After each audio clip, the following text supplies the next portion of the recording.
It's good to see all of you, and thanks for being willing to be here. So I have some notes because I want to make sure that I don't forget to say something that's important. And after speaking for a little while, then I will ask Eric and Andy and Derek to come up to the stage so we can take your questions.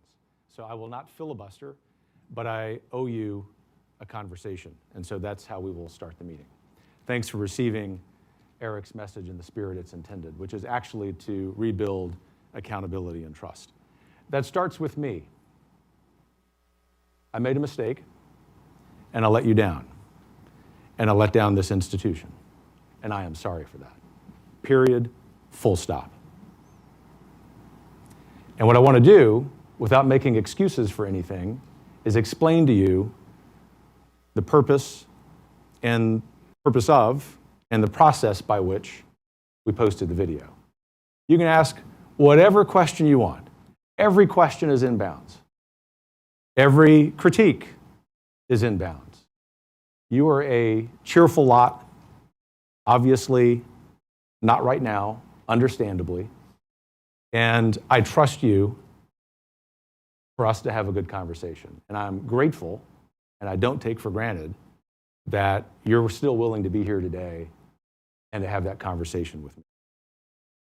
The other thing I will say is I know that the last 6 days have been tumultuous for you professionally, for you personally. Many, maybe most of you, wondering what the repercussions of all of this will be on you and your career, and even for you personally. And I understand that. I definitely understand that. And if you want to talk about that more, you want to ask more questions about that, all of that is in bounds too. And we'll stay here as long as we need to. So let me start with me. But let me remind you that those of you who made the decision when our former chief of staff, who is a good man, but who made a mistake, he did something wrong when he retweeted a former Heritage colleague's post. If I were in your shoes, I would have taken that the same way those of you who reposted that post did, which is that it's wrong and that you were going to speak up. And I'm proud of you for doing that. I'm not selling out our former chief of staff, who will be a friend. He is a good man, and I'll defend him on his virtue. He made a mistake too. But for those of you who believe, maybe in part because of the nature of the news cycle, that there's going to be some sort of retribution on you, that's not how we operate here.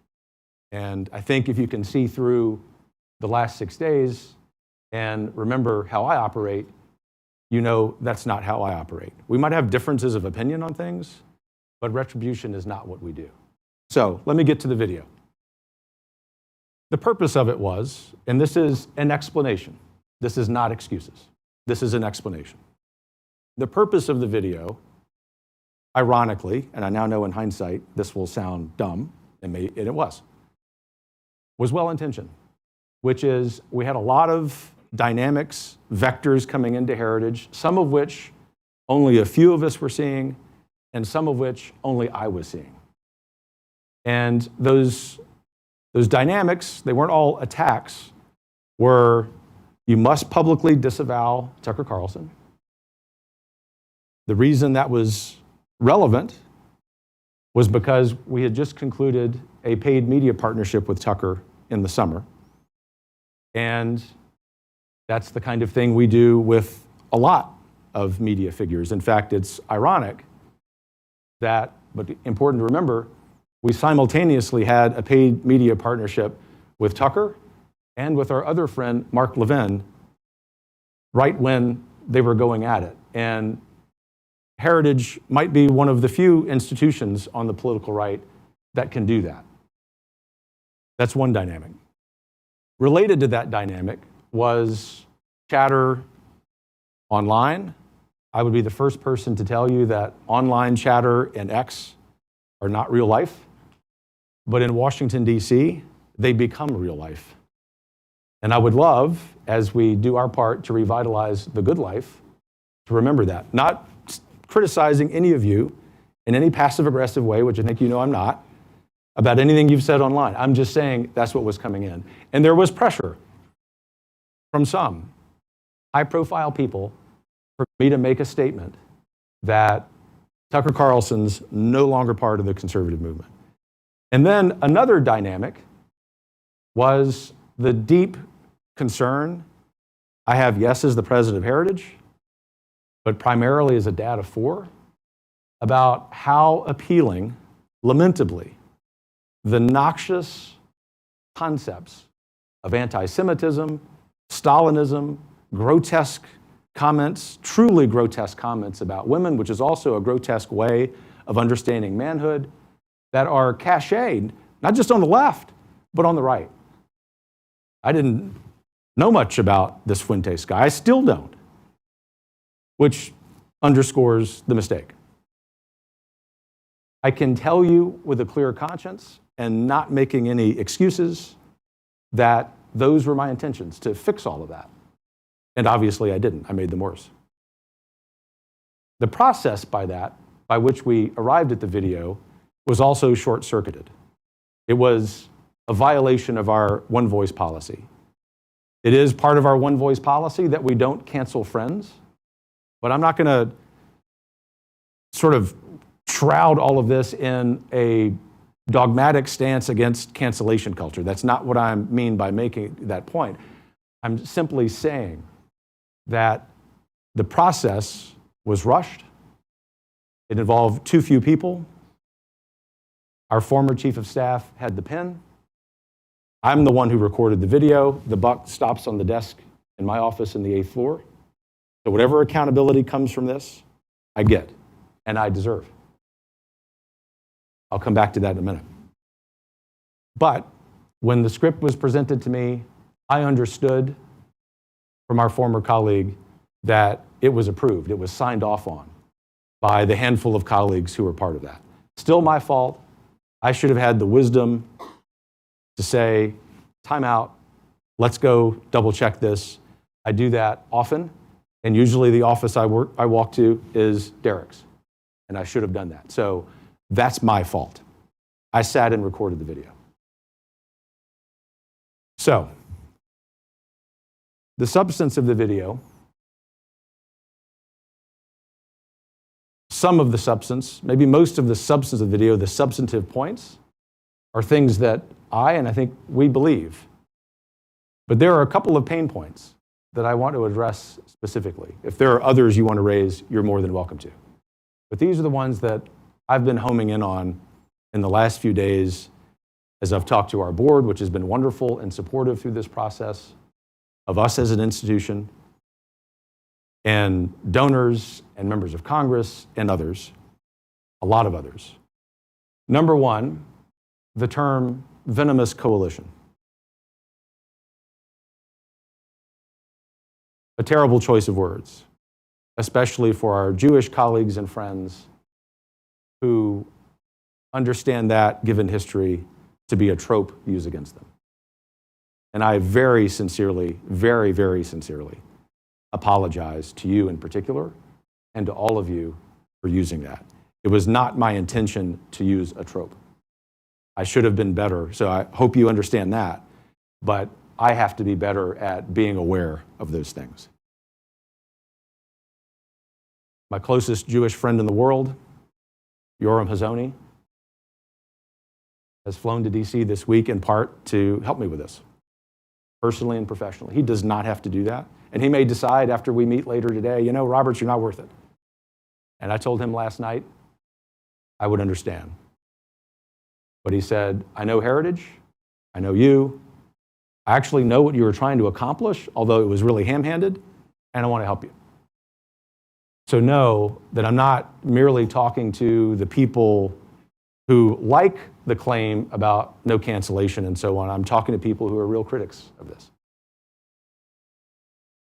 The question, secondly, about no cancellation. Is there a limiting principle to that? I should have said that there was, especially in light of Tucker hosting not just Fuentes, but a handful of other people. I don't actually don't have time to consume a lot of news. I don't mean this as a fake attempt at lightheartedness. I consume a lot of sports. I don't consume a lot of podcasts, not even ours. So Derek tells me these are ones you should listen to, not because of any concern about you, but I don't consume a lot of news. And that ignorance should have told me, ask around. There is a limiting principle to not canceling friends. And it's a very simple, common sense one that you don't have to be as intellectual as we are to understand. And that is, you can say you're not going to participate in canceling someone, a friend, personal friend, institutional friend, while also being clear you're not endorsing everything they've said, you're not endorsing softball interviews, you're not endorsing putting people on shows.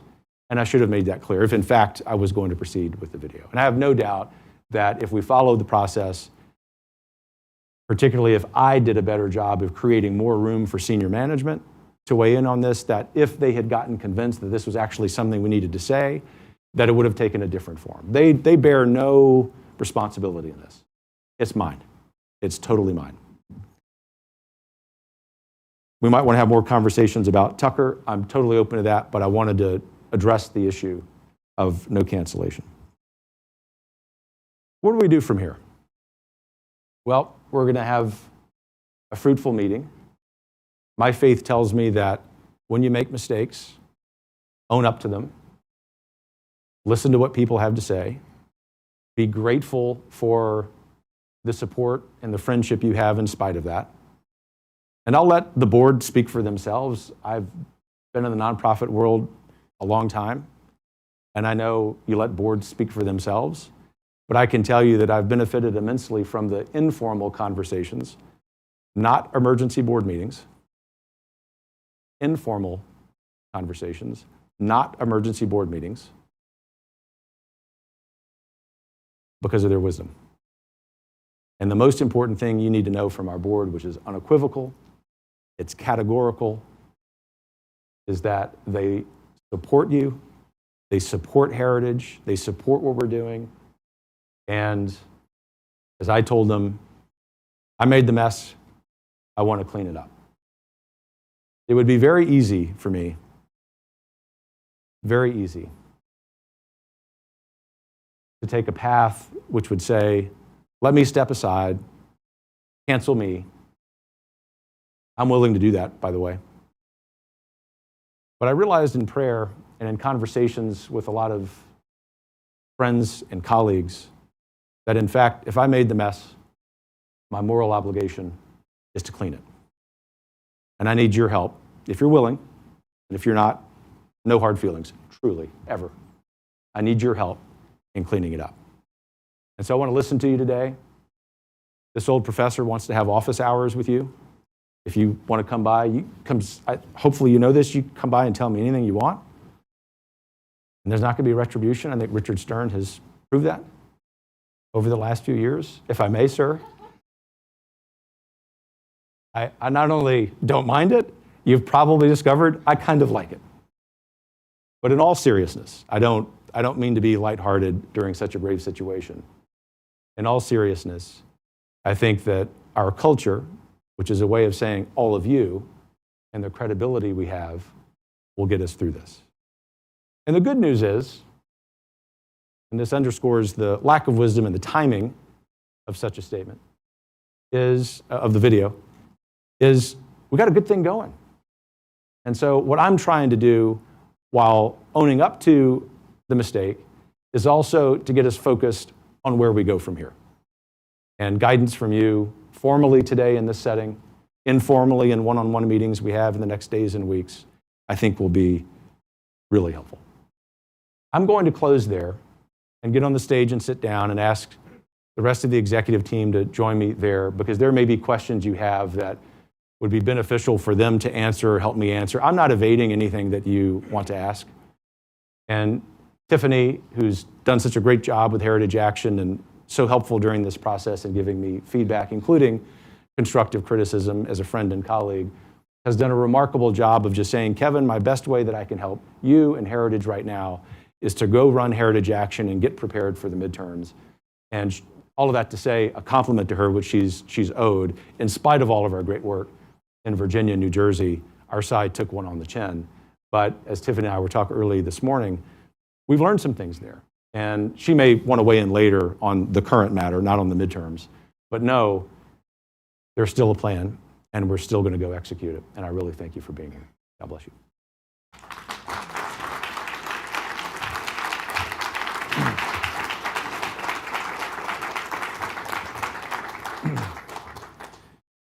Andy, are you facilitating questions?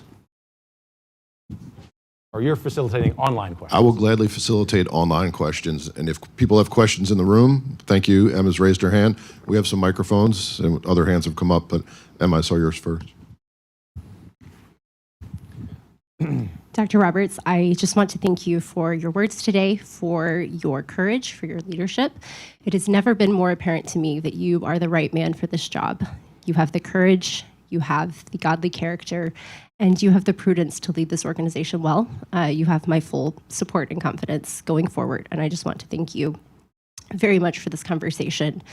The question that I have and would like to explore with you all is related to the number of anonymous leaks that have become normal as a part of our heritage culture. I would welcome the Washington Post, the New York Post, National Review, and maybe even Daily Signal to this conversation, because the reality is that there is a complete expectation among many staff that everything that you say at this meeting, over email, over group chats, in private conversations, can and will appear in the front pages. That level of the betrayal of trust, the lack of collegiality is completely unacceptable, especially when it goes so far as to anonymously smear interns who have no ability to defend themselves. And given the gravity of the accusations made and suggested, actively places them in harm's way. To be called a Nazi is not a small thing. To be smeared as one without the ability to defend yourself, or even any clear proof that that's even true, is incredibly dangerous given the time that we are in. I would like to hear from you all what the plan is going forward to address this so that we can even begin to rebuild an identity of trust among our staff. Emma, thank you. I'll start and then turn it over to Derek, and Eric and Andy may want to weigh in. And I'll address both parts of your comment and your question. First of all, thank you sincerely for your support. I don't take that for granted. And those of you who have a different opinion than Emma, that's okay too. But I really appreciate it. The second thing on your question, and I'll touch this lightly because the timing of my responding to what is a lack of virtue, professionally and personally, and that is leaking from what is clearly a confidential conversation, should be obvious to anyone at a conservative institution that's trying to revitalize virtue. But I obviously violated not that particular issue, but a lack of wisdom. And so until I can re-earn that trust with all of you on that particular virtue I didn't exhibit, then I'm going to turn it over to Derek to answer the question. But it is a huge concern.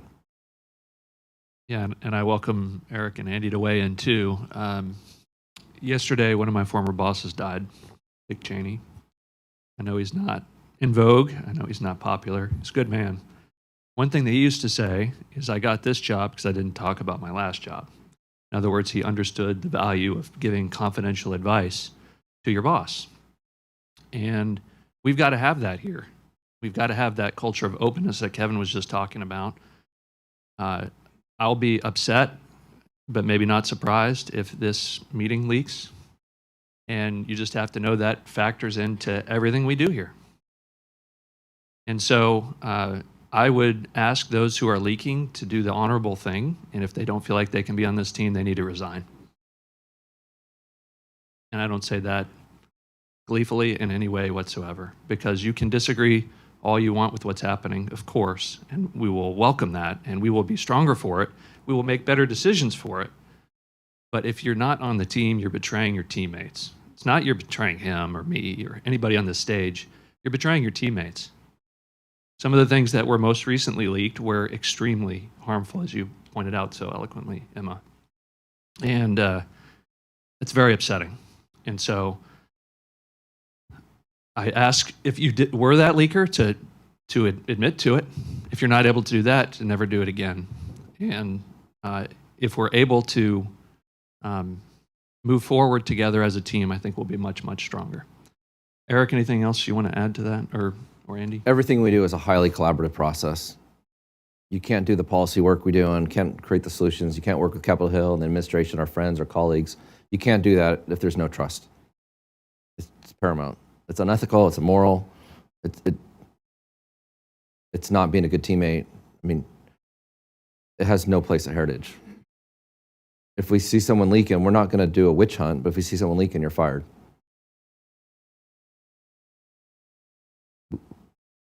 Yeah, I'll just simply comment. I know Dr. Rector had his hand up, I believe, and then Dr. Richards, but you can come up with the microphone. I'll just make a quick comment that think about this going forward. If you're leaking our playbook. The secret sauce of the Heritage Foundation, to Kevin's point, is our one voice policy and our ability to work these things through internally. That's what our supporters expect of us. It's what the movement expects of us. Let's have those discussions internally. I can remember a time when I was much younger at the Heritage Foundation when Becky Norton Dunlop and Larry Wurtzel, after 9/11, had an almost knockdown, drag-out fight in the loose conference room about Homeland Security and Homeland Defense and military codes of justice and civil liberties. They had that fight inside the House, and then we went out with great recommendations. Were those the right recommendations now? All those things can be asked, but we had that fight and that discussion and that debate in a very, very pointed way internally, and then we went out and told that story and sold some policies to the legislative branch and the executive branch. That's our job. That's what we're expected to do here. And if you go outside, you're leaking the playbook. What's our value? What's the difference between us and any other organization? So don't leak the playbook. Question, Dr. Rector. Yeah, for those of you who don't know me, I'm Robert Rector. I've worked at the Heritage Foundation for 47 years. I've been active in the conservative movement for a half a century, which is longer than most of you have been alive. And I want to start by going back to the origins of this institution, the origins of conservatism, with William F. Buckley, someone who almost none of you have ever met him. I hope you know who he was, because he founded the conservative movement in the United States. And I want to go back to his basic principle. When he set up the conservative movement in the early 1960s, and he said, you have to put boundaries around this movement. Okay, back then it was the John Birch Society, basically. But there were not one principle, but two. The boundaries, because if you don't have boundaries on who you regard inside the movement will destroy itself, and it will create a PR nightmare for everybody in it. And the boundaries that he set forth, William Buckley, in early 1960s were twofold. You have to expunge all anti-Semitism, all of it, but that's just part of it, from the conservative movement. The other is you have to expel the lunatics, okay? The lunatics who think that Eisenhower was a communist, okay? And a whole bunch of, and we have them back now, okay? They are both here back just the way they were in 1959. And we have to go back and set the general parameters. You say, oh, we don't cancel. We do cancel. Did we cancel David Duke? Yes. You don't even know who David Duke was, probably most of you. I'd say. You know? Yes. Did we cancel the John Birch Society? Yes. Okay? Because they were harmful, because if they're in your movement, you look like clowns. Okay? And the issue here is Tucker Carlson. And I think, Mr. President, you don't understand the post-fact Fox Tucker Carlson. If you're not watching the interview with Daryl Cooper or Nick Fuentes, if you don't watch Nick Fuentes online, you don't know what's going on here. Okay? Who's Daryl Cooper? Well, you need to know who Daryl Cooper is. Well, I talked to Tucker about Daryl Cooper last year. Okay. Well, a lot like Eisenhower being a communist there. Whole lot. Okay? So with Tucker, you have both of these things. Tucker's show is like stepping into a lunatic asylum. This is Tucker, Daryl Cooper, Tucker, Nick Fuentes, and we'll talk about he's not having Nick Fuentes online. He's promoting him, okay? And Candace Owens, so forth, okay? So if you have someone inside the conservative movement who literally says that, oh my goodness, you know, Hitler really didn't want World War II. He was kind of a peaceful guy. It was Winston Churchill that caused this whole thing. My God. Eisenhower's a communist, okay? If someone is that nutty, and I know you're too young to care about, I'm a boomer. World War II is a big thing to me, but my God, if you could be that wrong about the World War II, you are wrong about everything on planet Earth. Okay? And then Nick Fuentes, okay? This guy is a neo-Nazi. He adores Hitler. He says he was a effing cool guy, okay? Do we want him in the conservative movement? Do we want people that are adjacent to him in the conservative movement? But if you look at what Carlson did, he wasn't ventilating Nick Fuentes. He wasn't telling the public about who this neo-Stalinist, vile, racist. He is the most hateful person I think I've ever seen, potentially, allegedly on the right. Did Carlson reveal this? Did he ask him one meaningful question? No. If you were to go after this, you could find 1,000 insanely toxic things that Nick Fuentes has said, all of which Carlson not only didn't reveal, he concealed them. And if you watch that interview, when he actually gets to the one point that's meaningful, and Nick Fuentes says, yeah, I've loved Stalin since I was a teenager. He's my number one guy. And Carlson says, we'll talk about that later. And then you never talk about it. And so he massages him. That was the most moderate interview, the most moderate presentation of Nick Fuentes I think has ever existed, all orchestrated by Tucker to mainstream him and bring him into the conservative movement. This guy. Dr. Rector. Yeah. Yes, sir. The question is, what is the role of someone who is doing this, who's mainstreaming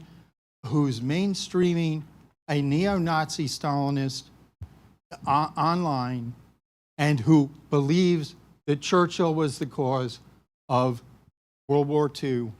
What role does that person have inside the conservative movement, looking back to what Bill Buckley told us at the very beginning of this movement? That's my question. Robert Rector, I love you. Thank you. I agree with you. And one thing, there'd be a lot of things to say, but so we can get to another question, but I want to address your fair question. I can speak to Heritage's role, which I see very clearly now, one of the lessons learned 6 days in. And that is, we do what we've always done, which is to confront those noxious ideas. And secondly, to be clear, that Fuentes, people like Fuentes, they aren't conservatives. There's no way that can be construed that way, or at least in a way that's persuasive. But we also, and this is not disputing what you've said, but adding to it a tactical desire, we have to understand that in 2025, that evil person, Fuentes, although I still have hope for his soul, has an audience of several million people. And at least some of that audience might be open to be converted. My video didn't do that, although the intention was to open that idea, not to endorse what Fuentes is saying, but quite the opposite, to appeal to them. And that might be one of our medium-term goals that comes from this, is to, if they're totally off base, not worry about them. But if there's a segment of that audience who might be with us and they really are not Nazis and anti-Semites, then maybe we can eventually bring them into the fold. I think we have to think that way, for what it's worth. Thank you. Aaron, I see your question or your hand up in the back. I see a lot of hands. Thank you, Andy. Thank you, Dr. Roberts. I think the outreach team specifically knows this, but everyone in the building knows that Heritage is an effective powerhouse, but we're only as effective as our coalition and how we work well with our movement partners. And those relationships are really hurting right now. So I would love to know, what is your message to movement partners, and how do you plan to mend those relationships? Thanks for that question. I'll ask Andy to piggyback on this with some more specificity, but I'll start by saying, taking the same approach that I've taken not only in this meeting, but the last few days, which is to listen to their concerns, not debate them. I don't have anything to debate, but to listen to their concerns, to see what we can do to make amends and build a plan from there. And that's my total focus right now. I can tell you, which is not to blow smoke or sunshine, that all of those conversations up to this point have gone well. And it's not because they started with, Kevin, we love you. They all start with, man, you made a mistake. And so just proceeding with that. I'll simply comment. Dr. Gardner had his hand up front here, so let's bring a microphone up. For the sake of time, I'll keep my comments short, but you're all a part of the conversation that Aaron just touched and that Kevin elaborated on. As we have this coalition or this conversation with coalition partners and others, it goes right back to the part of where we're going to go from here. People need to be heard. They need to have their opportunity to tell us what they're thinking. So we should welcome every opportunity to talk to our friends and colleagues across the movement. And then it's very much about what we do going forward. We do so much. We do so much exceedingly well. We had a mistake. We should speak to that. We should speak to it plainly and clearly. And then we have to talk about the work for the American people going forward. That's the conversation everybody wants to have. And if some people don't want to be a part of a coalition going forward, it's on us to rebuild those relationships and to build those back, and then to have them be a part of the coalition going forward. And insofar as they don't want us in their coalition efforts going forward, it is on us to work with them to get back into their good graces to move forward. I know Kevin Roberts, I know the man, I know many of you, and I know many of you very well. That is what gives me hope and confidence as we have those conversations. They know the work that we want to do, they know the work that we have done and will do going forward. I feel very confident about that. And since I do have the floor, I will say we hear from a lot of people, donors included, upset, and donors who say, I totally understand the purpose of the message, don't like the way it was delivered, but you have to keep pushing forward and building the coalition that's going to defeat the left. And so we understand the permutations of this conversation, not glossing over any of them. Dr. Gardner? Thanks very much, and thank you for holding this very important discussion. I think one of the great things about Heritage is we're all able to come together and discuss ideas and debate them also. And I speak as someone who has a deep love of Heritage. I've been here for nearly a quarter of a century. I think this is my 24th year. I've loved every day that I've worked here at Heritage. I'm proud to work here. And I also have immense respect for Kevin's leadership. And just wanted to mention a recent example of that leadership. When we went to Helsinki, Kevin addressed an audience of European business leaders, some of the most powerful business leaders in Europe. And Kevin told this audience that we should be standing for Brexit. We should see Brexits all over Europe. Every European Union country needs its own Brexit. And that was a moment of tremendous courage and leadership and principle. And I greatly respect that. And I greatly respect your leadership, Kevin. I just have a few words really about policy and the direction that Heritage has taken with regard to Tucker Carlson. Mm-hmm. And I do think that with Tucker, he's someone who I first met actually many decades ago when he was a co-host of Crossfire and I was a guest on his show. And I do think that Tucker has played a very important role in shaping the conservative movement over many, many years. But I think in recent years, Tucker has moved towards very extreme positions. And as Robert Rector pointed out, some of the guests that he's hosted have been people who really, in my view, are very destructive. They promote anti-Semitism. You see supporters of Hitler, enemies of Winston Churchill, the enemies of Western civilization. And I do think that we have to really speak out against that, mm-hmm. because we are the leaders of the conservative movement. The Heritage Foundation is the battleship of the conservative movement. And when we see examples of outrageous anti-Semitism, racism, etc., and attacks upon the very foundations of this great nation, we need to stand up and condemn those those statements and those actions. And unfortunately, Tucker has given a platform to, frankly, some of the enemies of Western civilization.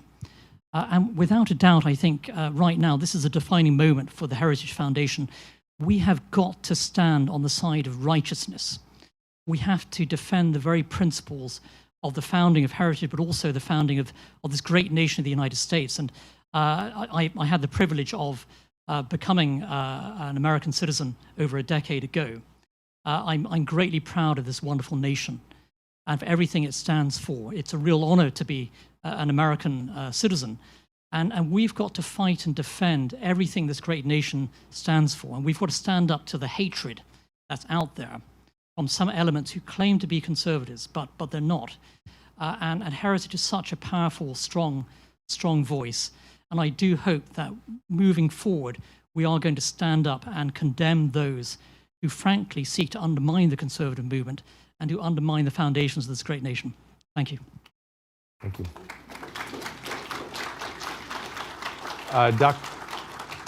Dr. Gardner, very well said, and not just because of your accent, even though you're now an American citizen.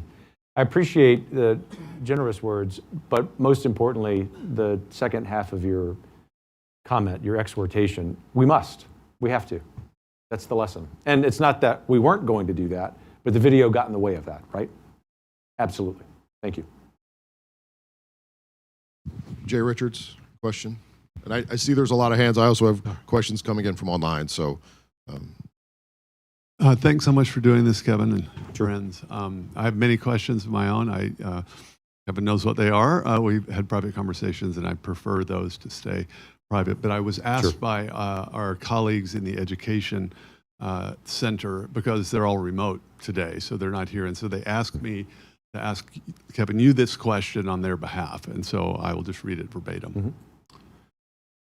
Dr. Roberts, we appreciate the steps you've taken to clarify what we do not that we do not understand with Nick Fuentes. However, there is more work to be done to repair the relationships we at Heritage have with key partners in the conservative movement. Since Thursday, members of the education policy team have received numerous messages from key partners expressing their concerns about Heritage relationship with Tucker Carlson. Many have said that they cannot associate with us so long as Heritage as an institution publicly declares that we will always be friends with Tucker, even though he promotes odious and decidedly unconservative ideas and figures.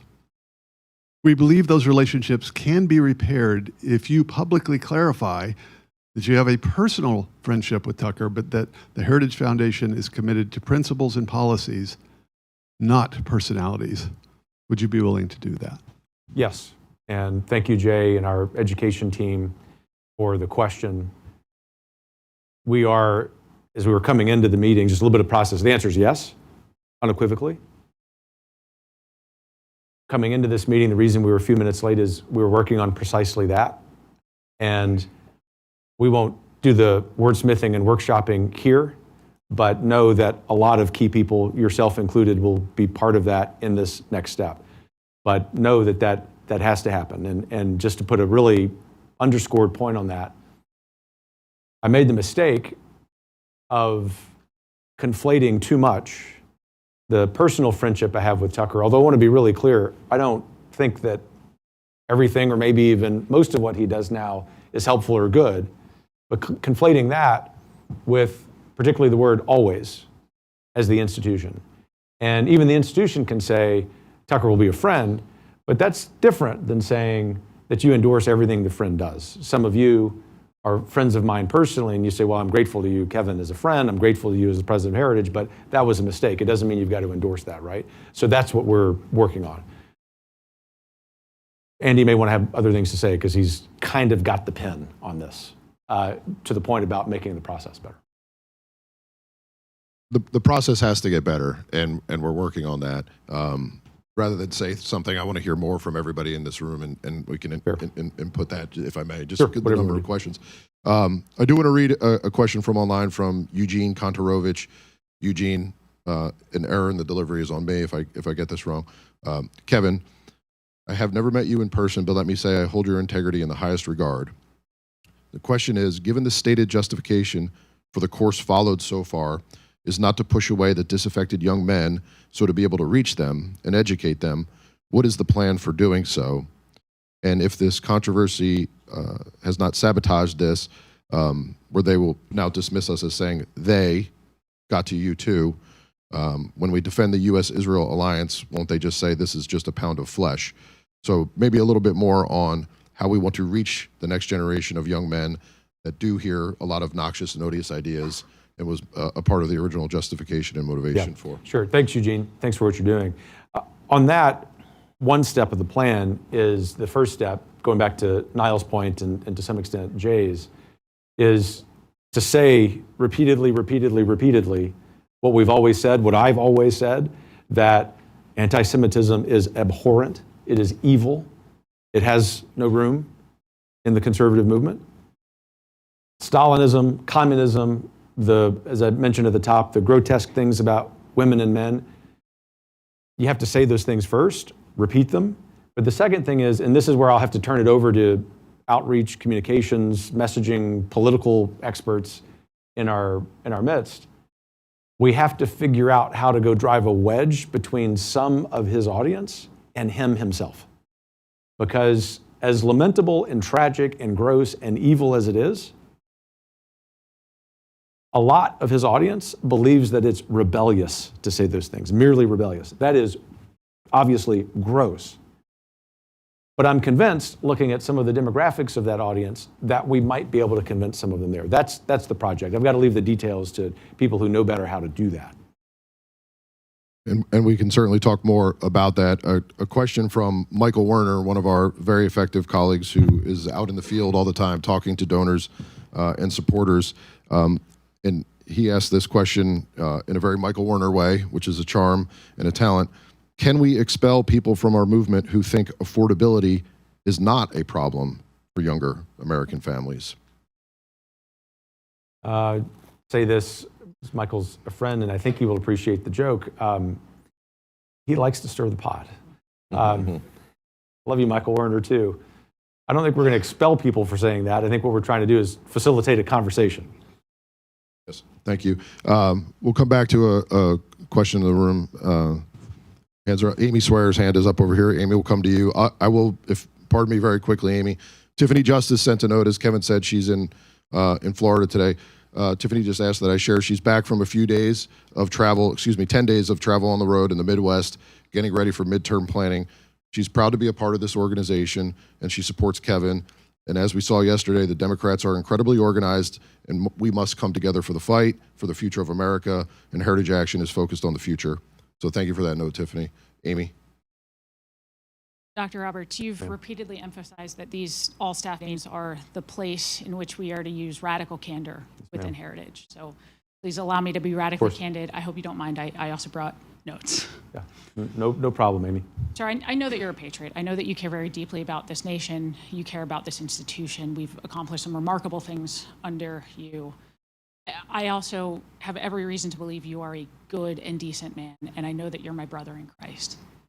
And yet, after all of the events of the last week, I stand here today with no ability to say I have confidence in your leadership for this institution moving forward. And I also know that that sentiment is shared by others in this room who, for reasons that I think are perfectly reasonable, especially given what we've seen this last week, are afraid to say that exact same thing openly and directly. But as you yourself have said, now is the time for courage. And Dr. Roberts, over the last week, you have shown a stunning lack of both courage and judgment. There's nothing ambiguous about what we saw happen. Tucker Carlson invited a Holocaust-denying neo-Nazi onto his show and then spent roughly 2 hours doing little more than flirting with him. And when our friends and allies on the right, staunch conservatives, rightly and reasonably criticized Tucker for throwing softball questions at a Hitler apologist, we had options at that point. We could have, and in my opinion, should have, joined them. We could have led from the front and lovingly rebuked our ally. Loving rebuke is an action that, respectfully, even Helen Keller could see is not the same thing as participating in cancel culture. We also could have just said nothing at all. Instead, We managed to scrape together an initial response that, at best, was equal parts incoherent, unhelpful, and naive. At worst, as others have referenced, it was more akin to a masterclass in cowardice that ran cover for the most unhinged dregs of the far right. The next 4 days, I think, for me, were even more worrying because you appeared to dodge, duck, dip, dive, and dodge any real semblance of accountability. Nothing about that seemed to indicate you really wanted the buck to stop with you. It seemed at first as though you wanted the buck to stop with your chief of staff, and only after it became clear that Ryan falling on his sword would be insufficient to quell the outrage both inside and outside of this building did we finally see you manage the courage to utter the words, "I made a mistake." And quite frankly, even if you had managed to say that 4 hours after that video, it would have been a weak response. But sir, it took you 4 days to say that. And even then, the mistake was couched largely in terms of, well, I'm sorry you guys just didn't really understand the words that were coming out of my mouth, and maybe I should have spoken better, but also maybe try to listen better this time. With all due respect, Dr. Roberts, we all understood what you said in the video and in the ensuing response. It wasn't that we weren't ready for some additional nuance. It was that little of what you said actually made sense to us. We watched you seem perfectly willing to attack all of our friends and allies on the right, but say nothing about the guy who just said he dislikes nothing more than Christian Zionists, a term which he seems to use to mean basically anyone who supports Israel and includes many people in this room.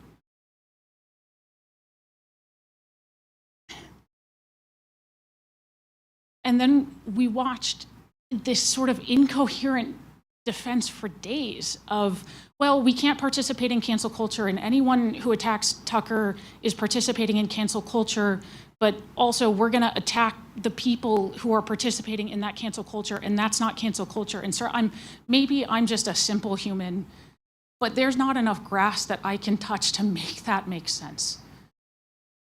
Those are not the actions of a man who knows what time it is. And frankly, I'm not even sure they're the actions of a man who knows how to tell time. And so while I am very grateful for what I have seen Heritage accomplish and for what you have done within the movement, I don't know how I can stand here with a straight face and tell you that I have confidence in your leadership. And I want to address very quickly the inevitable next question of then, Amy, if you don't have faith in this leadership, shouldn't you just resign? No, respectfully, I shouldn't just resign, and I am not just resigning. I've been here for 8 years, and I walked into this building today more committed than ever to building an America where freedom, opportunity, prosperity, and civil society flourish. And my scholarship, like the scholarship of so many of my colleagues who, like me, are equally dumbfounded and astounded at what we've seen this week, that scholarship powerfully and compellingly furthers our mission. And so by resigning, we would accomplish nothing. We would only manage to hold the wrong person accountable for what, frankly, I can only characterize as an institutional series of horrible, terrible, no good, very bad, self-imposed injuries that we've seen. But I love this institution. And when this meeting is over, I'm going to go back to my office and I'm going to do what I have always done. I'm going to do my job to the best of my ability. I'm going to put on my helmet, I'm going to fix my shoulder pads, and I'm going to go be a cheerful warrior. But I don't, for the life of me, know how we are supposed to have any faith right now in the person leading this team. Thank you, Amy. I appreciate your radical candor. I respect it. I respect you. And most of all, I'm grateful that, given what you said, that you're still committed to Heritage. And I ask you to still be. So thank you.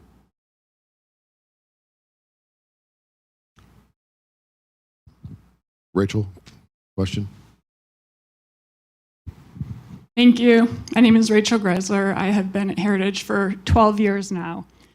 And I just want to say that I am deeply loyal to this institution, to my freedom-loving colleagues, and to those who created this flagship institution.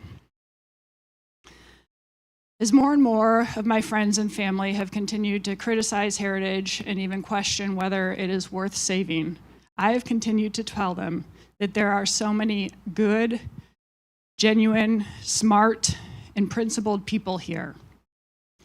But it has become increasingly difficult to continue to defend the Heritage Foundation when we see those people, those smart and principled people, have their voices squashed or have them leave Heritage entirely. One voice policies used to be deliberated and debated, including in forums like this. Instead, it seems that they are increasingly being decided in closed-door meetings among a few elite people without regard to the opinions of hundreds of Heritage staff, and often in utter disregard to the policy experts themselves and to decades of long-standing heritage positions. We've been told that our principles haven't changed, just some of the policies have changed. But if our policies directly contradict our principles, then either our principles have changed or we have no principles. Instead of promoting and defending policies that will improve the lives of ordinary Americans every day, it feels like we're increasingly being asked to promote and defend certain people without regards to their policies or their morals. For me, this latest video defending Tucker Carlson for platforming somebody who spews murderous hatred and has said some of the most vile and horrendous things, not only about Jews, but also about women and Black people. This was the final straw for me. It's just the last one, but there are many that have come before it. It also gave credence to our protesters who are out there every day and put further at risk the safety of Heritage employees. Kevin, you are winsome and you have always been kind to me, but I do not believe that you are the right person to lead the Heritage Foundation. Thank you for your comments, Rachel. You know that I respect you.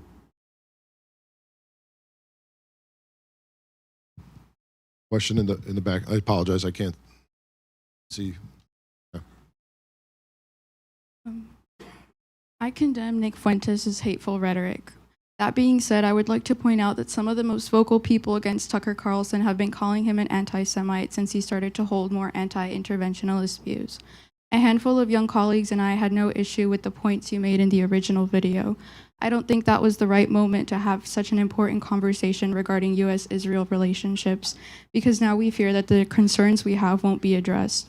Gen Z has an increased unfavorable view of Israel, and it's not because millions of Americans are anti-Semitic. It's because we are Catholic and Orthodox and believe that Christian Zionism is a modern heresy. We believe it does go against church doctrine and the teachings of the early church fathers to use Christianity as a defense for a secular nation. In Christ, there is neither Jew nor Gentile, and there is no salvation outside of Christ. As a young person, many of us are generally tired of foreign entanglements while our problems in this country worsen. My question is there room for people that hold our perspectives on the path forward to address the concerns regarding U.S.-Israel relationships? You said that people who spoke out against you will not be punished, but what about the people who agree with the substance of what you said? Thank you. Yes, we're inside this institution. We represent America, at least the political right in America, which means that we're pluralistic, we're non-sectarian, whatever your particular faith tradition is respected. And on the matter that you raised regarding Christian Zionism as a theological matter, that's one where, as an institution, we have to be agnostic, right? Because it's a matter of theology, it's a matter of religion. I'll ask Derek to weigh in on this.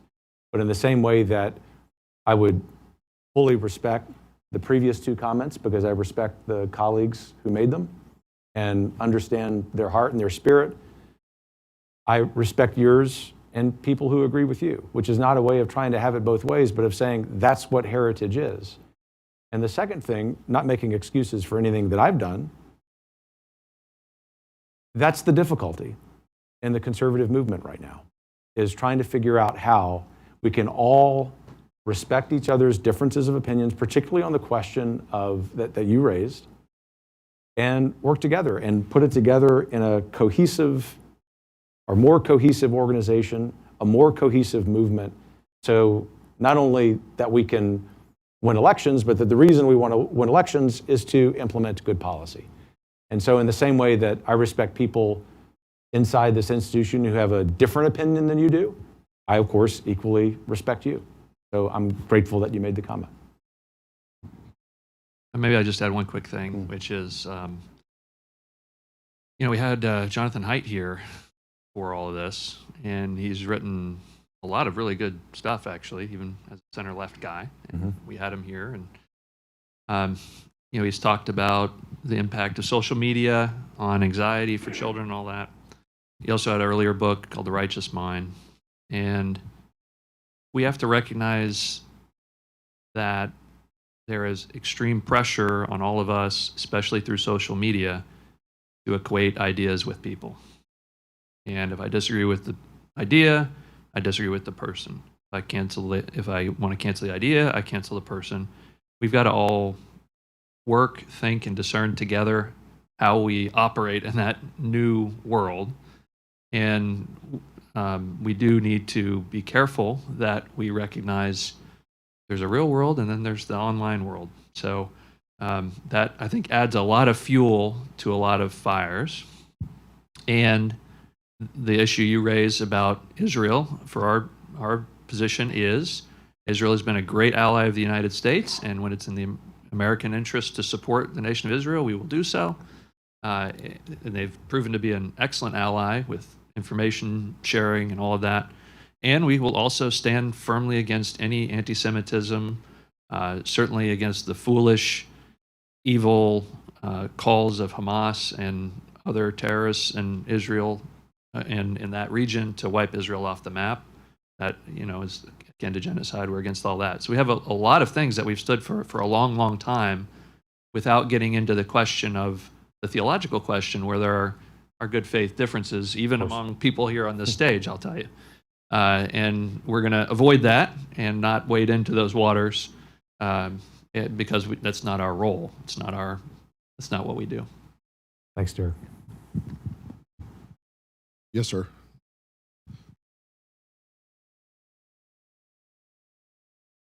So I personally don't understand what support for Israel has to do with any of this. That's not what went on here. What happened is that Tucker, who I've been friends with for a long time, platformed is the word, a Nazi, Stalinist.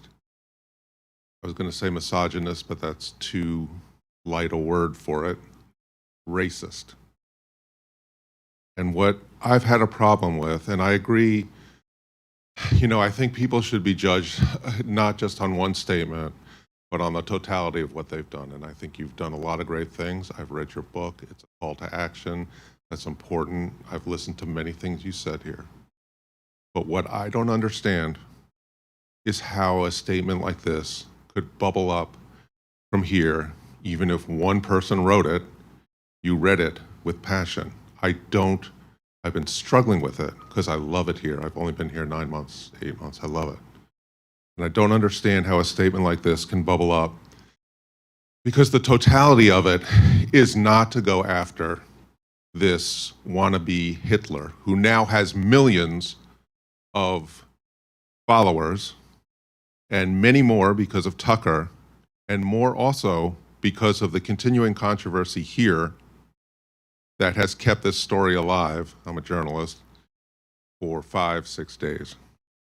And so I guess, when I listened to Ben Shapiro yesterday, and I heard that absolute moral clarity that he had, and knowing you as a moral person with Christian, I'm Jewish, I happen to be Jewish, but you don't have to be Jewish to have these feelings. But with, I respect Christianity and the ideas that have flown from it, that have come from it, which are basically the foundation of this country. And I don't understand how you come up with something which basically is attacking, not just defending Tucker, not just defending Tucker, but attacking those who are after him for platforming this sort of very dangerous, not just evil, but dangerous man. And I wonder how statements like you mentioned, the other statement about the venomous coalition, there was another one here. Conservatives should feel no obligation to reflexively support any foreign government. I agree with that. As a Jew, I think too many people, put Israel, and Jews also, will put Israel ahead of the United States. Now, you're not an anti-Semite if you do that, although plenty of people who do that are anti-Semites, frankly. But you're not necessarily an anti-Semite. But then you said no matter how loud the pressure becomes from the globalist class or from their mouthpieces in Washington. Did you understand when you said that that's a dog whistle for international Jewry and AIPAC? That's my concern, is that's how that sounds to me when I heard that. And so I guess what I'm saying is I want to just present to you that that's where my struggle is. Yes, people make mistakes. Yes, people apologize for mistakes, but I don't understand how this statement that you made with passion even comes out of here. And I want to, because I have really enjoyed your leadership and I really enjoy being here. And, but sometimes, it's not just a mistake. Does this represent, I could never make a statement like this, and I know a lot of people couldn't, and I don't know why you could, and that's what I would love for you to explain to me. Thanks immensely for your very fair question, for your own magnanimity, because I misread the situation. And the advice that I got, I took the advice, I didn't stop, I own that, was bad. And I should have been better in that moment to do that. I want to reassure you that phrase like globalist class, I'm thinking you said you read my book. When I take on globalism, I have no one of any faith in mind. I understand, especially now over the last 6 days, because of conversations with particularly Jewish friends, but not exclusively Jewish friends, that's one of the mistakes. And I'm sorry for that. Hans, I see your hand up. This is not to shut Hans down at all. It is 11:08. We started 8 minutes late. Kevin, you said you had more time. I'm just doing a time check so everybody's aware. Yep. Hans, go ahead. I have to say I agree with a lot of the sentiments that have been expressed here. I've been here a long time, and I work at Heritage because, like Amy, I love this institution. If I'd become a partner at a big law firm, I'd be making 10 times as much as I make here. What I have not heard is, look, the damage done to the reputation of Heritage is the worst I have ever seen. And it's not just in the public relations arena. All the conservatives that I know at organizations, institutions, allwhere are just appalled at what's happened. And what I have not heard is a detailed plan to repair that damage. And I mean, not just in the public relations arena, but also with all of our colleagues who are canceling and saying they're not going to come to our events. They're not going to participate in our task forces. And let me tell you, this plan cannot be a secret that only the 8th floor knows about, because unless all of us know what's in that plan, we can't participate in repairing the enormous damage that's been done. And I have to tell you, if the Heritage Foundation and you do not dump Tucker Carlson publicly, we are not going to repair that damage. And I just want to tell you one other thing, because I think this is a huge mistake that you mentioned before about being personal friends with him at Heritage. Listen, years ago when I first got here, I was told I couldn't publish a particular op-ed. So I said, well, can't I publish it on my own without the Heritage byline under it? And a very wise editor who's now retired said to me, Hans, everybody knows who you are. If you publish an op-ed, even if it doesn't have the Heritage byline under it, they're going to say that's the Heritage position. You cannot have a difference between what you say publicly, well, this is my personal thing, and this is heritage, because nobody is going to see the difference.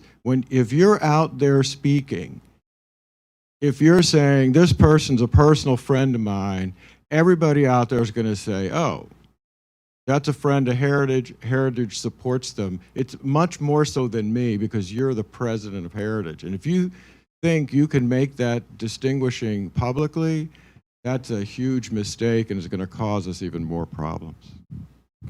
Thanks, Hans. We didn't come into the meeting wanting to take the time to present the detailed plan, and by that, not just the communications plan, because we wanted to take your comments and questions. I'll lean on Andy briefly to give you a highlight of that. The absence of that in this meeting should not suggest it doesn't exist, but I will tell you that, to reiterate, the same thing that we're doing here, listening to your concerns, going one by one with many of you over the next days, weeks, months, if that's what it takes, is our attitude, our approach to all of our coalition partners who have legitimate concerns. Yes, 100%. And I'm happy to unpack pieces of the plan. We're putting that together in real time. We've had conversations with, and I should say there have been conversations that Kevin alluded to earlier with board members and other people. We've had calls with very important donors, and every donor is important, but we've had calls with coalition partners. More of those are today. We are repairing the relationships where the reputation hits are there. There is very good news to report on that front, and I don't say that to gloss over the very real concerns that have been expressed here. People want to have this conversation. They are reassured in Kevin's leadership after those conversations. He said to them much of the same things, although I would say you've been even more frank with the audience of colleagues here, and it goes a long way. We need everybody, to your point, Hans, to be a part of that conversation. We're doing that in real time. Part of, very short pivot, and then Daniel Fleisch had his hand up. I want to get to him. Part of the Heritage 2.0 conversation that we've been having is to operate a little bit differently and to integrate as much as we can, because when we get signals from across the movement, whether on a policy issue or whether on a rhetoric point or on personalities, and knowing whether we should, could, or want to chime in, the way we best serve the president of the enterprise is if all of those signals are meeting each other and we're able to put a plan together to move as quickly as possible. That is not what happened here. Some of us, myself included, deeply apologetic for the way that those signals reached Kevin's office, and so I apologize to all of you for that. But we were getting a lot of signals, but the way that we move forward together is that everybody here feels like they can be heard, their point of view on a policy position can be heard, their point of view on political and rhetoric and personality signals can all be inculcated and integrated. That's what we need to do going forward. Last point, and I apologize, but I do want to make this point. I'm wearing a tie that I got at the Heritage Foundation in 1998 when I joined as a public relations associate. One of my jobs at the time was to print 435 copies of whatever Dr. Rector had just published. So I loved it when he published something shorter than something longer, because then I would walk across the street and deliver it to every office in Congress. That's the way ideas traveled then. They travel very differently now, and our organization has to get as far as possible in front of how ideas travel now. And so that's on all of us to be a part of fixing. I take it very personal that we need to be able to do that as quick as possible. But the way that we move to influence is fundamentally important. And I love this institution. I've loved it since 1998. I love it more today, and I love it under your leadership. And I want all of us to work together to get there. I'm not trying to do a pep talk, but part of what we have to do is get our playbook right so that we can drive influence. That's what people give us $25 a month for, and that's why some people give us a lot more than that, is to influence these ideas. So when we mess up, we apologize, and then we figure it out and we move forward. And everybody has to be a part of that. And to Eric's point at the early onset of this meeting, we want everybody to be a part of that. And by the way, you can disagree with me on anything and everything, as most of you do. I should say many of you do, not most of you. But that's part of the genius of the Heritage Foundation. We can deliver on it. We have to deliver on it. And Kevin's message to us is that we must, because I have failed and the rest of us on the stage have failed if something reaches Kevin that doesn't reflect loosely what I just articulated. We can't have that happen again. And so it's on us to fix that and serve the president as we serve all of you and as we serve all of our members. So question, One Daniel. quick thing, Andy, too, is just to say thank you for that. A lot of us have a lot of ideas of how to reach out and start doing that work. There's so much work to do now that even if it's unorganized, it's just we're doing it all the time. Speaking for myself, especially doing a lot, and we're going to need your help to do that right. So we had asked the senior management to let us know what are the kind of the top 5 audiences, the top 5 conversations that Kevin needs to have, or ELT members need to have, or that if our members of our board need to have. So please work through your vice presidents to give them those ideas so that we can kind of rack and stack them and work on the most valuable conversations first. Thank you. Daniel, yes. Thank you. I had some prepared remarks, but between Amy's comments, Rachel's, Jay's, some others, and the way this conversation's gone, I kind of actually want to address my colleagues. For those of you who don't know, I work in the Allison Center, focus on the U.S.'s relationship and combating anti-Semitism, Project Esther. It's been a very tough week, to say the least. I'll share that a couple weeks ago, I met with a Orthodox Jewish student group here, and I said there's no better place inside the Beltway to be Jewish. And I think that's still true. Not that I think, that is still true, excuse me. But it's been a very tough week for obvious reasons, and there's an email chain of the members of the task force to combat anti-Semitism, of which Heritage is a member, but candidly we provide the most resources, I being one of them. So we're a leading member, and obviously we're Heritage. And it's invariably been what is going on. Has Heritage lost its way? What is Kevin doing? Where's the leadership? What's happening? The only kind of saving grace, to borrow a phrase, is that I've built relationships with these people, these organizations. They know it's not you, Daniel, it's not you, your colleagues at Heritage, other members of the task force. But it's very disconcerting. And because we're talking about anti-Semitism and Israel, I want to say from the outset, first of all, I said this to the YLP 2 weeks ago in a lecture. This is not about the Jews. This has nothing to do with us. It has everything to do with all of you. By that I mean all of us. That anti-Semitism is many things throughout history, but it is always and invariably a bigotry of grievance. And Ruth Wise, who's a retired professor of Yiddish history from Harvard, said that defines anti-Semitism in some ways as the organization of politics against the Jews. So if someone is trafficking in anti-Semitism, overtly or covertly, they have another objective in mind. And through Project Esther, we're doing this, we see this on the left. Mamdani won last night, trafficked in anti-Semitism. His objective, not to change US policy towards Israel. Globalize the Intifada is not about that. It's to affect the United States itself. And so it's a bigotry of grievance that people have. And Tucker, Fuentes, Steve Bannon, Candace Owens, all of their fellow travelers on this side, supposedly, that's all what it's about. It's not about us, it's about you, it's about all of us. And when Tucker says, for example, I want you all to know, when Tucker says that those Americans who serve in the IDF should be stripped of their citizenship, right here, that's me. That's also one of our colleagues in Israel right now fighting in Gaza. And so they're using the vehicle, the opportunity of October 7th, of questions about the U.S.'s relationship, about AIPAC being some sort of foreign agent or influencer, all of that, not to go after us, but to go after, on our side of the aisle, the conservative movement. And now it starts with us, the Saturday people, but now it's going to you, the Sunday people. They're going to Christian Zionists. And just for everyone's clarification, there are many different definitions to an extent, but the simplest way to understand Zionism is supporting the Jewish right to self-determination in their ancient homeland. It has nothing to do with the current political boundaries of the state of Israel, the government or policies of Israel, but simply if you support the Jewish right to self-determine in our ancient land. And I submit to you, if you are not a Zionist, please come talk to me. If you have questions about the U.S.-Israel relationship, please come talk to me, or Rob Greenway, or Victoria Coates. We are experts in our fields. You have questions, come talk to us. My door is open. And if I'm not in the office, message me, please. This is a moment. So the grievance against us right now, us holistically, is trying to divide the conservative movement. That's what they're doing, successfully. And Ben Shapiro's his show the other day, masterclass in demonstrating that. And mind you, it was on Twitter yesterday that Tucker's interview with Fuentes got the same number of views as Ben's did, but was on the air for like a week longer. The support is not with those kooks, as the president called them.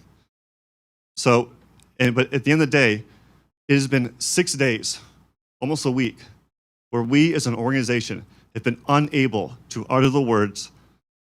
To some extent, if you want to cut through it, Tucker's anti-Semite, and we as Heritage do not want to associate with him.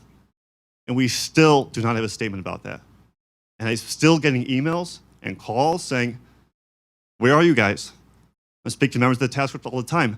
I don't have direction. I know where I stand. I know where I think all my colleagues stand, but I do not know where the institution stands. And we are bleeding. Trust, reputation, perhaps donors, who knows what else, support. And someone asked me earlier this week, and I'll end on this, is if Tucker were to, how could Tucker rebuild trust in my mind?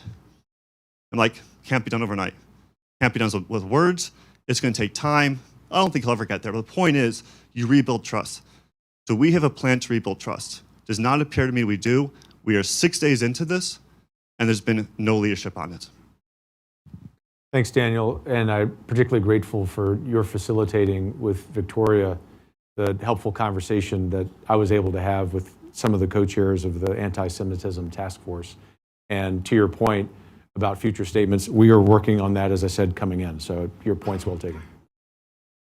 Thank you. There are still hands up, so we'll keep going. Mike Gonzalez, hand, and then Evan, I see your hand. I see hands in the back here, please. Thanks, Delano, Andy. And thanks, Daniel. I don't have prepared remarks. I've been here for almost 17 years. I've worked with many leaders of Heritage, all 4 presidents. Kevin has been a great leader. We're all doing great work. He made a mistake. I hated the video, but I think we all make mistakes, first of all. Some people have asked you to resign in this meeting. And I know you're a thoughtful person. You're going to go back to your office and you're going to think about this. I'm asking you not to resign. Because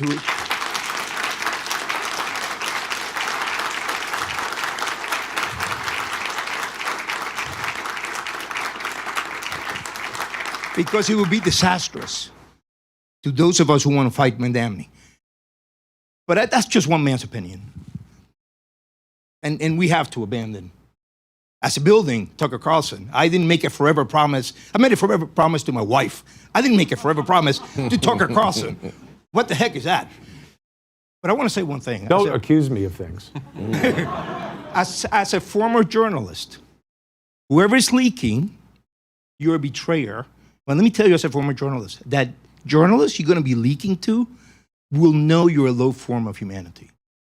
People here took risks. Amy, very courageously. Rachel, very courageously. Took risks.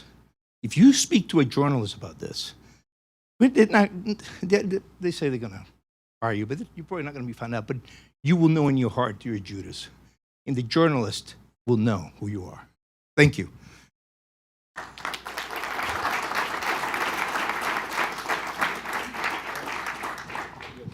Delano, but 1 second. Evan. Thank you, Mike. That's a hard act to follow. Thought you did a really good job, and I just want to say I'm grateful for all of our colleagues who are speaking up today, and especially for our colleagues on the National Task Force to Combat Anti-Semitism. I'm especially grateful for their work. I also have a question about it, given some of the leaks that occurred yesterday. Right now, the National Task Force to Combat Anti-Semitism is demanding that Heritage host Shabbat dinners with Heritage interns and junior staff. The faith of many Christians here at Heritage, myself included, would prevent us from attending these dinners in good conscience. As you know, for many Christians, Friday is a special day of prayer and abstinence to commemorate the death of Christ. I assume that no staff will be required to attend the Shabbat dinners, but my concern is that these dinners will serve as a sort of informal litmus test. And I'm worried that they will hurt many Christians who are not anti-Semitic but don't feel comfortable attending a Shabbat dinner. I would like to know how you guys would respond to that concern and how we can be sure that the dinners won't be used that way when the people requesting them or someone has already been leaking them to the media?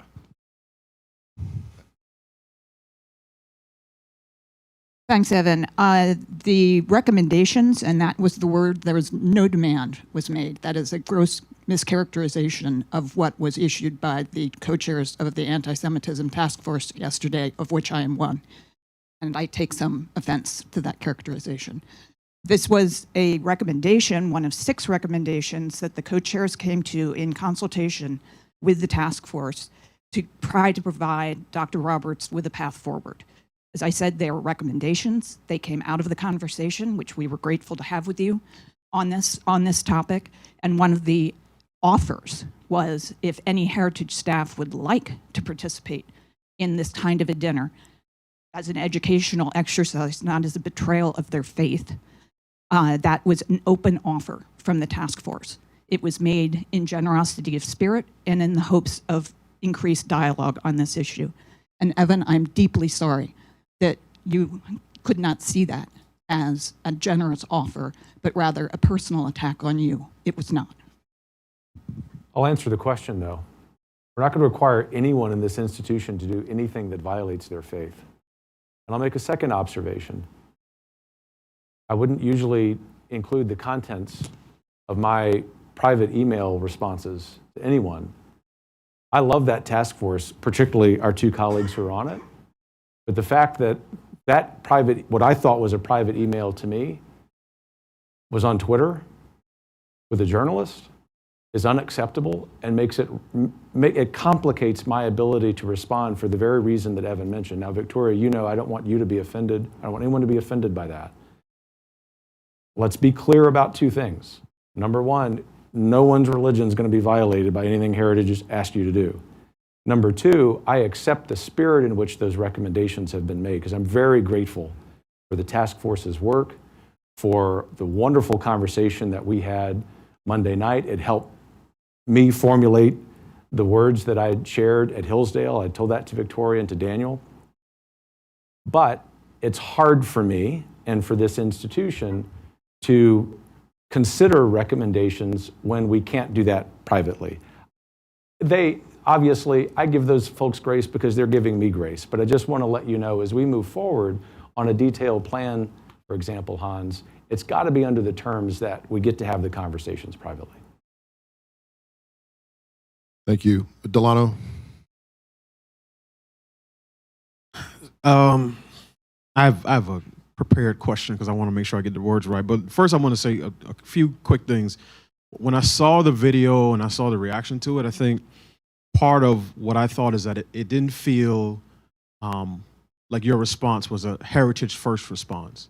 It felt like it was a response driven mainly by loyalty to a friend. And God knows I appreciate loyalty to friends.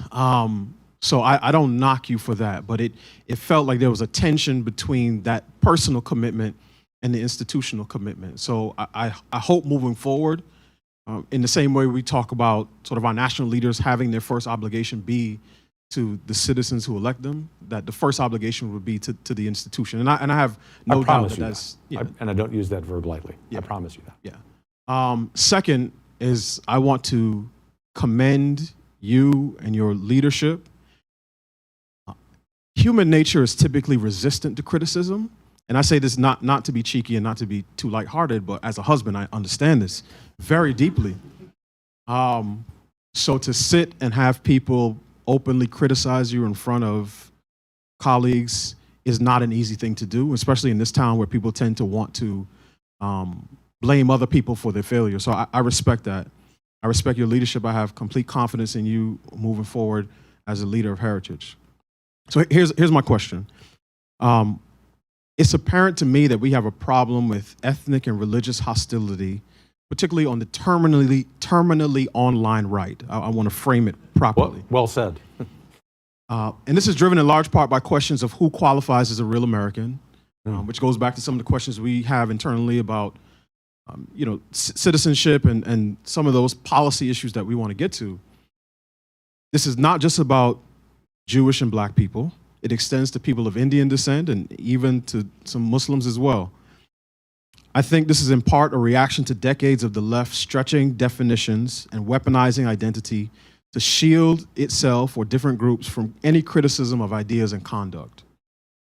As I said, it's not just a matter of race and identity. We get this when we stand up for the reality of biological sex and are accused of being transphobes. So that's just one sort of flavor of it.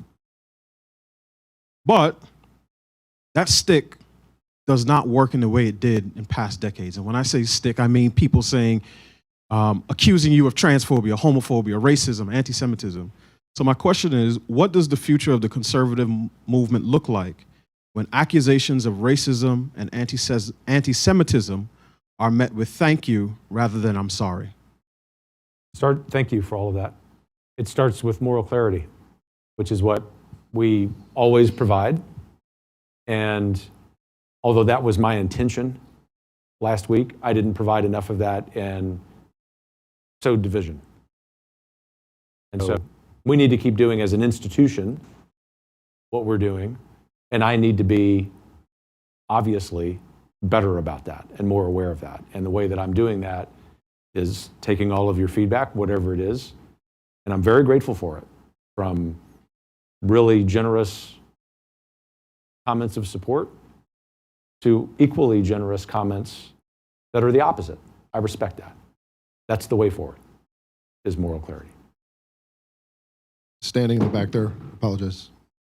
Hi, everybody. So for those who don't know me, my name is working here in August, so I'm a bit of a newbie.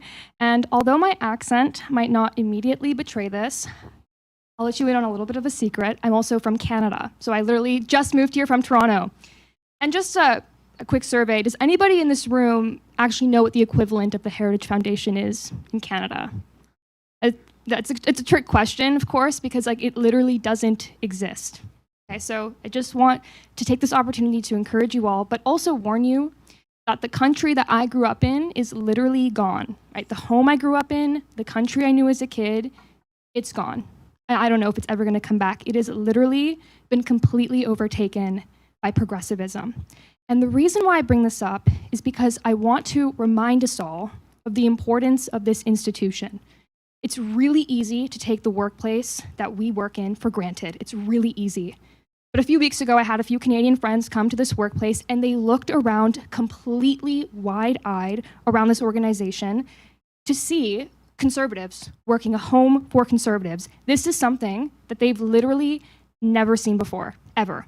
And it reminded me of the stories my parents told me growing up of their first time seeing an American grocery store after moving here from communist Romania. So, in short, I simply want to urge you all to remember those words of Reagan that we repeat so often. Freedom is never more than one generation away from being lost. I say this as an encouragement and to remind you all that faith in this institution, in Heritage's mission, it goes beyond this building. It's about our children's future. And I do not want to see America become the next Canada. And I'm so, so happy and encouraged to see us all embrace dialogue on issues that we might disagree with. But for those of you, especially those who are leaking things to the press, please do not turn your back on this institution and do not take the halls of this great institution for granted, because halls like this do not exist around the world. They do not exist in my home country, and I don't know if they will ever be back there again. So thank you, Dr. Roberts, for your honesty, for your accountability, for your leadership. I have faith in you, and I thank you all for welcoming a Canadian like me over here, the land of the free. Thank you. God bless you. Thank you. God bless you. Daniel Cochran, I see your hand up. That's radical candor, right? One of our colleagues, Dusty Heiss-Levine, great guy, one of our field generals out there who's always talking to donors and everything. He's asking me a question, and I'm trying to navigate in real time. But Liana just was talking about the dialogue that we have internally. Not to put you on the spot, Kevin, but we're talking about a national anti-Semitism task force doing wonderful work. We're talking about in terminally online right that's very different, and we need to treat them and understand them very differently and all this. Could we maybe have a conversation, continue this in this way, inside the Heritage Foundation about faith and how it influences our politics and how it influences who we are as individuals and belief and all of that, and then we can work with outside organizations that sort of understand. I'm not saying we have one voice policy on faith. That's exactly what we can't. And I believe you said that, so I'm poorly articulating it back. But it really seems like we need more of this conversation internally as an organization so we can have a more effective external conversation, which is, I think, what everybody also wants. Is that? Yeah, I just want to say, yes, we should do that. If there's going to be fruit from this, and we just have to believe there will be, is not making excuses, then it's going to be that Heritage, because for 52 years it has been the home for those conversations to happen, is going to have conversation about something so sensitive, like someone's personal faith, not about that or about some institutional requirement on that, obviously, to state the obvious again, but about how that translates into our politics. And I can say that emphatically because of who you are, but also because of one of the most beneficial conversations I've had in the last 6 days, and it was with the Anti-Semitism Task Force. And we spoke candidly, openly, fraternally. I will forever, for the rest of my life, be grateful for the grace extended to me by those colleagues, internally and externally. I think if we mimic that, that's not only going to help us through this internally, but it also is going to be a service to the conservative movement, to the country, and to each of our respective faiths. It's something that binds us together. And I'm not trying to be, certainly not trying to be sappy. I do still have unbridled optimism about Heritage, about America, about each of you, whatever decisions you make, whatever decisions I make. And I think that that's got to be the fruit that we look forward to. All right, thank you. Daniel, question, and then Preston, did I see your hand up, or did you? Okay, go ahead. Thank you, sir. You are one of the reasons I am here at the Heritage Foundation. When I first met you back in, I think it was 2022, and I say this honestly, you were the first major conservative leader that I had interacted with that I thought got it. And you use the term a lot, knowing what time it is. That was truly my reaction to our conversation there. And I have the utmost respect for you. I support you unequivocally, and your reaction to this incident has given me even more respect. One concern I had in the aftermath of some of the video and statement is, my colleague Emma Waters mentioned some of the leaks that have occurred, and this has been a repeating pattern. But another issue I have is seeing, candidly, some of my colleagues sharing their grievances on Twitter. And I think you've been very open that you want to hear criticism. You have invited that for the entire time I've been here, which is nearly 2 years.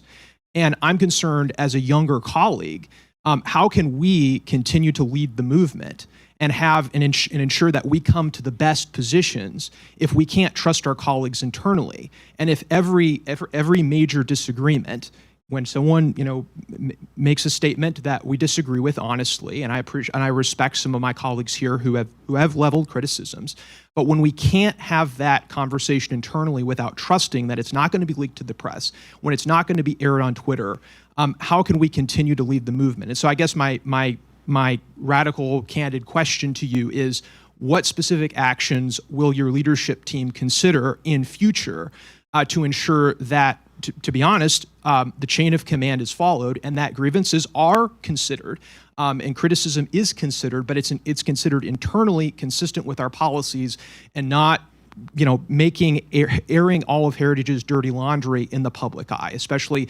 around issues of this import?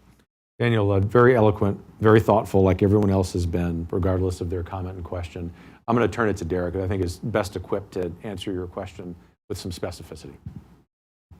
Yeah, been a lot of terms thrown around here, I think not in bad faith, but it really is cowardly to leak to the media. And I use that word very carefully.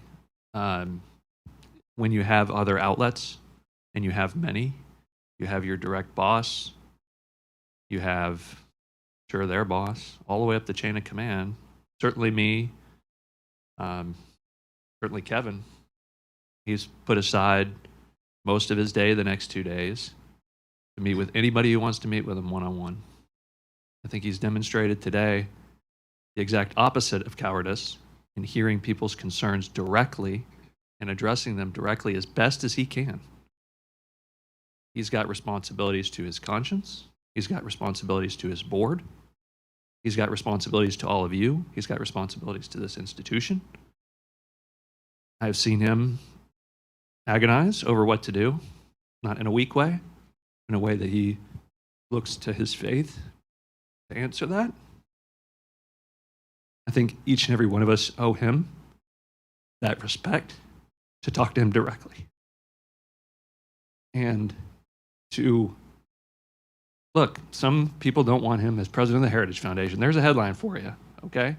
Been that since the first day he was announced. It's going to be that headline tomorrow for some people. I get it. And if that's you, you're welcome to your opinion, and that's fine.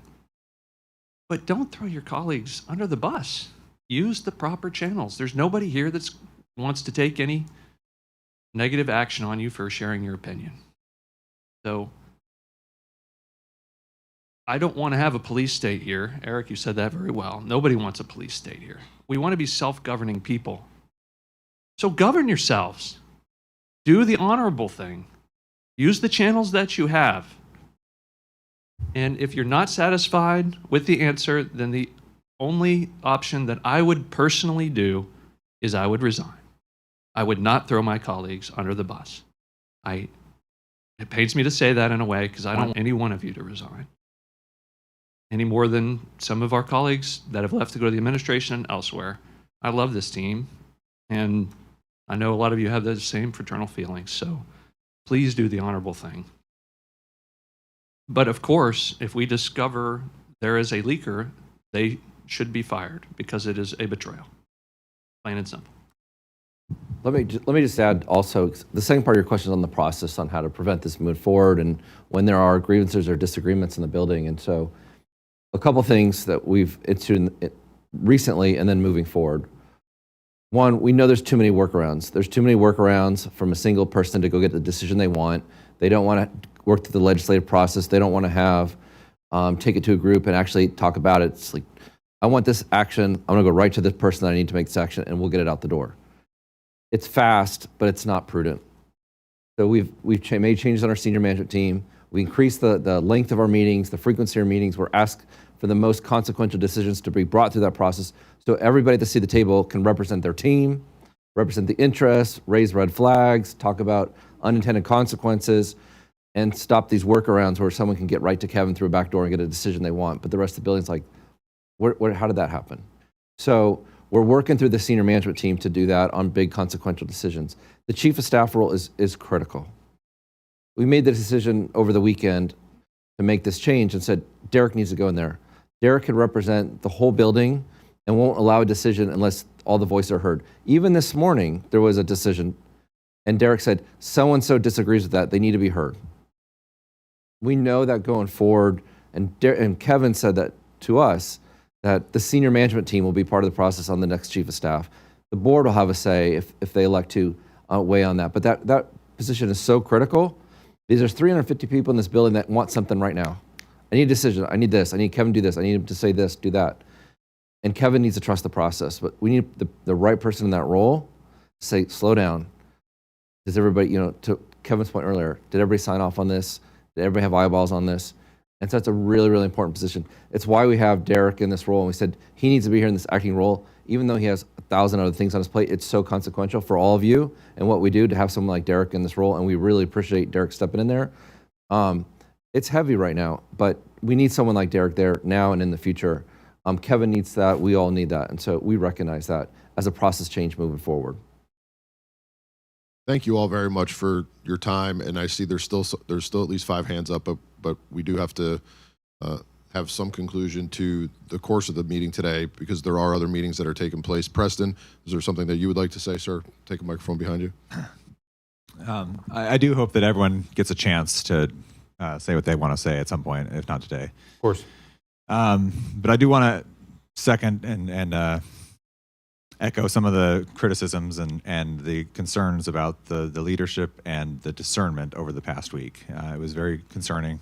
Obviously, most of you know that I was pretty outspoken about that. But what I want to do today is not focus on that. I do want to focus on what we have in common, Kevin. And I think we have a lot in common. I think That's my sense. I think we both love the Heritage Foundation. We think it's an invaluable institution that cannot be lost. And I know we both have lost a lot of sleep over the last few days about what happened and questioning whether we had what our role in that was and what it would mean for the institution and for our nation. And let me just first off, let me just say how grateful I am to all my colleagues. You're wonderful. But this institution matters. And another thing we have in common is whatever mistakes we've made, whatever mistakes I've made and you've made and others have made, yes, we can talk about accountability and those things, and that we should. But ultimately, I believe that Christ's blood is enough to cover all of our sins. We all make mistakes, and I'm not forgiving this. I'm not saying where this should go. That's not my job. But I just want to say, this institution really matters, and it does what I think we both care about, and I think I think I probably speak for everyone in this room, whether they agreed with what I did and whether they agreed with the video or not. Wherever the dust settles, I think it matters so much that this institution is restored fully, and that's all I'll say. Thank you, Preston, and thanks for your magnanimity.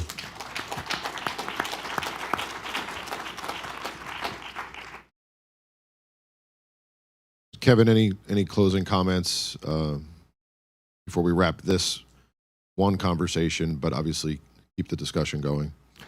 Thank you. Thanks for everything that was said, truly. You might expect me to say that, but I mean it. Every single word, every single comment, every single question. Number two, we will continue the conversation. It's going to take us more than this conversation, more than the next few steps to have the restoration that Preston so eloquently spoke about. But know of my commitment to that, zealous commitment to that, which doesn't mean that this is the only conversation we're having about accountability. Thank you. God bless you. Keep your chin up. We will, one way or the other, see ourselves through this. And we will look back, I hope, on this meeting, however it is that the dust settles, and we will say, that's the moment when we realized, yes, a mistake, making no excuses for it, but here's an opportunity to grow from that, not only personally, but also institutionally. And I can tell you with no salesmanship, zero, I'm just being candid. You want radical candor back from me?